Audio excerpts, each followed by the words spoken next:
warshada marmarka wadaniga ee Sham Factory waa shirkad ballaaran oo soo saarta marmarka wadaniga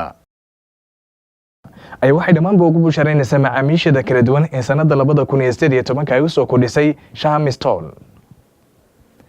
oo dhagaxii gidaarka loogu talagalay qurxinta guryaha, wajahada dhismaha guryaha fooqyada, wajahada dhismaha guryaha bangalada, wajahada deyrarka. ayadoo shirkadda Sham Factory aad uga barateen marmarka noocyadiisa kala duwan oo kala ah nashqada loogu talagalay in la dhigo deyrka guriga oo aad u qurux badan, nashqada loogu talagalay in la dhigo parkinga goobaha ganacsi, nashqada loogu talagalay in la dhigo kaalmaha shidaalka iyo sidoo kale goobaha ay marayaan gaadiidka culus oo adkaysi leh, nashqada loogu talagalay in la dhigo wadooyinka sidoo kale goobaha biyo mareenka. waxay shirkaddu xarumo iibiyo wax soo saar ku leedahay dhamaanba gobolada Somaliland. magaalada Hargeysa waxa ku yaala 4 xafiis oo iibka u gaar ah shirkaddu leedahay. xafiiska Jigjigeer oo ku yaala kasoo horjeedka garoonka dhalinta,